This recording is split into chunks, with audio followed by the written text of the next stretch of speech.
think you know Friday, think again. You've laughed at the jokes, quoted the lines, and probably said bye. Felicia more than once, but what if I told you the story behind the film is darker, funnier, and more dramatic than you ever imagined? From secret feuds to casting disasters, from heartbreak to triumph, the making of Friday was anything but a comedy. Stick with us, because once you uncover the truth, you'll never look at this classic the same way again. That it was the early 1990s, and Hollywood had one vision of South Central Los Angeles: danger, gangs, and tragedy. Films like Boys in the Hood and Colors dominated the big screen, painting neighborhoods as war zones. Even Ice Cube, who starred in Boys in the Hood, was part of that narrative. But to him and his friend DJ Pooh, that was only half the truth. Yes, life in the hood had its struggles, but it also had laughter, characters, and unforgettable neighborhood moments. Cube and Pooh remembered growing up not just with fear, but with fun. They wanted to show the world that the hood wasn't just about pain, it was about joy too. That vision gave birth to Friday. No one believed it could work. Ice Cube was known as a hardcore rapper from NWA, a man whose music was political, angry, and raw. People even questioned him when he released the laid-back track It Was a Good Day. And now, he wanted to make a comedy. For many, it didn't make sense. But for Cube, reality wasn't always grim. Sometimes, reality was just funny. The story they wrote wasn't polished Hollywood fiction, it was real. Craig, the main character, getting fired on his day off wasn't some clever idea from a writer's room. It actually happened to Cube's cousin. Smokey, the weed-loving best friend, was based on DJ Pooh himself. Debo, the terrifying neighborhood bully, was inspired by a real figure they knew. Almost every character came straight from real life, making the script feel like a snapshot of South Central. But telling the story was one thing, funding it was another. Cube and Pooh didn't have millions lying around. Their plan? Follow in the footsteps of filmmaker Robert Townsend, who had financed Hollywood Shuffle with nothing but credit cards. They studied Kevin Smith's Clerks, which was filmed almost entirely in one location. They even considered shooting Friday in black and white to cut costs. Then came an unexpected lifeline. New Line Cinema, the studio behind hits like House Party, got their hands on the script. They saw the potential for a comedy about the hood that wasn't drenched in blood, but in laughter. They agreed to fund the project, but Hollywood never gives you something for nothing. The studio had one major condition. From the start, Cube and Pooh wanted DJ Pooh to play Smokey. After all, he inspired the character. But the studio demanded someone bigger, someone with star power. Reluctantly, Pooh stepped aside, taking the smaller role of Red. The search for Smokey began. Names like Chris Rock and Tommy Davidson were floated around. But Cube had his eyes on a young comedian he had spotted on Def Comedy Jam, Chris Tucker. At the time, Tucker wasn't a household name, but his high-energy style and natural charisma caught Cube's attention. There was just one problem. Tucker's first audition was a disaster. He was exhausted from touring, unprepared, and stumbled through his lines. The studio wasn't impressed, but director F. Gary Gray saw something in him. He convinced the studio to give Tucker another chance. Meanwhile, actress Angela Means, who had been cast as Felicia, invited Tucker to her house for dinner and helped him rehearse. By the end of the night, Smokey had come alive.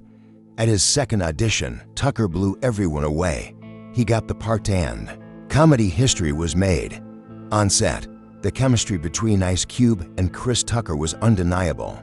Tucker improvised much of his dialogue, injecting every scene with wild unpredictability. Some of the film's most famous lines came straight from his imagination. Even the now legendary "Bye, Felicia" moment was unscripted.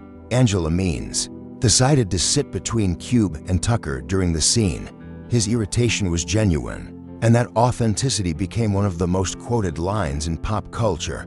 Despite the laughs, making the movie wasn't easy. The budget was under $3 million, and they had only 20 days to shoot. Cube took his role as producer seriously. He refused to smoke weed on set, determined to keep the production on track. Still, the film captured lightning in a bottle. It even introduced future stars like a young Megan Good, and in a quick cameo, A pre-fame Michael Clark Duncan.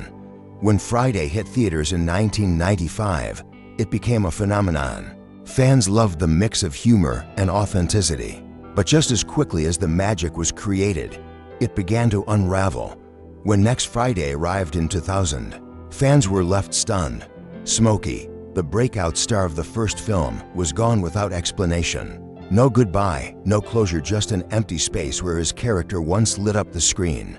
Rumors immediately began to swirl. Ice Cube later revealed that Chris Tucker had been offered a staggering $10 to $12 million to reprise the role, but turned it down. Cube explained that Tucker had become a devout Christian and no longer wanted to curse or smoke weed on screen, to habits central to Smokey's persona. Tucker himself confirmed part of that story, admitting that weed was a major reason for stepping away. He didn't want to glamorize smoking, especially knowing how popular Smokey had become among fans. He also confessed that sequels never appealed to him. Tucker wanted to move forward, not backward, and that decision propelled him into superstardom with the Rush Hour franchise. In 2021, the Friday family was hit with another devastating loss when Anthony A.J. Johnson, who played the clumsy thief Ezel, passed away at just 55 from organ failure. Ice Cube later expressed deep regret that Ezel would never return for one last movie. For those who survived, life after Friday brought both triumph and heartbreak. Regina King, who played Craig's sister Dana, rose to become one of Hollywood's most respected actresses, winning 4 Emmys and an Oscar for If Beale Street Could Talk. But in 2022, she faced unimaginable tragedy when her only son, Ian, died at 26. Nia Long, Craig's love interest Debbie, became a queen of black cinema with roles in Love Jones, Soul Food, and The Best Man. Today, she is set to play Katherine Jackson in the upcoming Michael Jackson biopic. Meanwhile, Angela Means, forever linked to Bi, Felicia, reclaimed her narrative by opening the vegan restaurant Jackfruit Cafe. And while Cube built Cube Vision and Tucker soared with Rush Hour, fans kept demanding, when is the final Friday? After years of legal battles with Warner Brothers, 2025 brought the long-awaited answer. Last Friday was officially announced, with Tucker returning as Smokey. Yet, the celebration is bittersweet. Pops, Debo, Bernie Mac, and Ezel will be missing. This final chapter will be both a comedy and a heartfelt tribute to the legends we lost.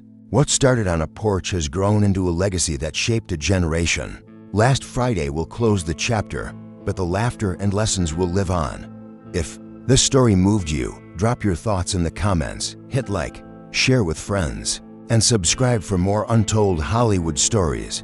Thanks for watching.